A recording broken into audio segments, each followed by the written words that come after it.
Universel. Caméra 3D, Galileo, WiMAX 802.16m, 4G LTE Advance, réalité augmentée, téléprésence, NFC, IPv6, RFID, IMS, DBVH. Voilà les principales technologies qui devront être développées dans un premier temps au sein de l'Union européenne afin d'accéder à la mobilité filia informationnelle par l'intermédiaire des plateformes numériques mobiles que seront les visiordophones, les ordinateurs visiophones portatifs cellulaires mobiles à multiples écrans tactiles, à technologie OLED, à commande vocale et gestuelle, à géolocalisation, orientation et datation de données, texte, son, images, vidéo, visio, réalité augmentée. Ces plateformes seront munies de 4 doubles objectifs pour filmer en 3D, dont 2 à l'avant du terminal, un à l'arrière, et un amovible pour montrer et voir le monde et le monde dans tous ses détails, afin de permettre l'édification de la future civilisation pédagogique planétaire. Dans Omniscience, à la troisième partie intitulée Les autres, Michel Serres, philosophe des sciences, ouvre un chapitre sous le titre Fin des réseaux, la maison universelle. Il raconte qu'avec les ordinateurs portatifs et les téléphones cellulaires, nous franchissons une étape supplémentaire depuis le néolithique en nous libérant de l'adresse, et ainsi pouvant nous expanser en tout lieu et être joignables partout et à tout moment, car maintenant, tenant en main le monde. Ce titre a été le déclic qui m'a donné envie d'entreprendre des recherches pour trouver comment construire réellement cette maison universelle. Voilà. Aujourd'hui, je pense que ces technologies et ces plateformes numériques portatifs, ainsi que la visiophonie mobile par le truchement du visiophone mobile et de la structure que je nomme l'Internet des humains, vont nous permettre d'édifier cette grande maison pour que vive l'humanité universelle. Nous n'avons plus le choix désormais, car comme l'a si bien expliqué Michel Serres, la vieille nécessité a rejoint notre liberté, la vie, la mort, le temps qui fait et le temps qui passe dépend maintenant de nous, et nous sommes condamnés à devenir intelligents si nous voulons sauver le Titanic Terre et ses occupants. Nous avons désormais 2 épées de Damoclès sur nos têtes et qui se nomment trou dans la couche d'ozone et effet de serre. Nous devons pour cela construire une nouvelle démocratie planétaire pour faire face aux défis mondes qui nous attendent dans les décennies qui viennent.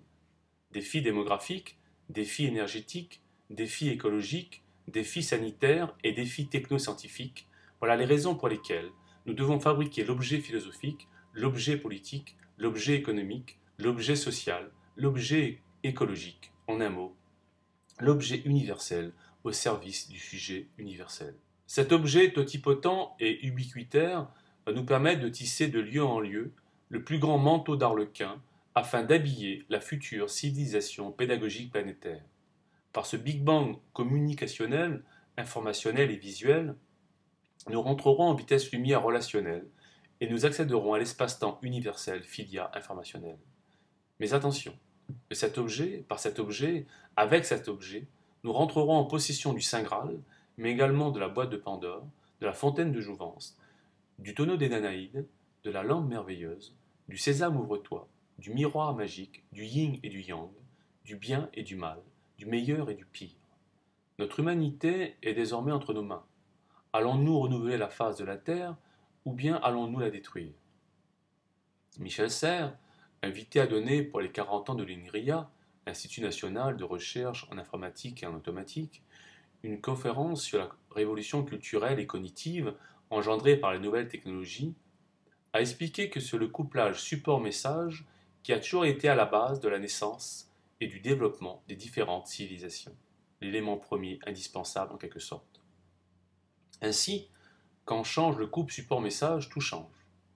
Comme l'écriture et ses différents supports qui ont permis à l'Antiquité et au Moyen Âge d'exister, et ensuite à l'imprimerie et à ses supports de faire de même au temps moderne et à la période contemporaine, nous voilà rentrés dans une nouvelle période, où les supports mobiles liés aux technologies de la communication, de l'information et de la visualisation vont donner naissance à la civilisation pédagogique planétaire et à son développement pour les siècles à venir. Le lien commun à tous ces supports qui ont été utilisés pour transporter les messages au cours de cette longue période que l'on nomme l'histoire et leur mobilité. Tablettes d'argile, papyrus, parchemin, codex, livres imprimés, journal, magazines, lettres, prospectus, etc., sur ces différents supports mobiles, et donc nous devons désormais fabriquer les techniques mobiles qui permettront de faire de même pour faire naître une nouvelle philosophie politique, une nouvelle politique économique et une nouvelle économie filia informationnelle. Après 400 000 ans de nomadisme et 10 000 ans de sédentarisation, l'humanité rentre dans l'ère filia informationnelle. Ce qui se passe en ce moment n'est pas une crise, mais un changement profond. Nous changeons radicalement de support. La nouveauté fondamentale de ce nouveau support que nous allons devoir inventer par rapport à ceux de l'histoire, c'est la possibilité d'offrir en tout lieu et à tout moment, à chaque femme et à chaque homme de la Terre, l'universalité du savoir, de la connaissance et de la culture, pour qu'ensemble, nous continuions le long chemin des hommes et des femmes vers le futur.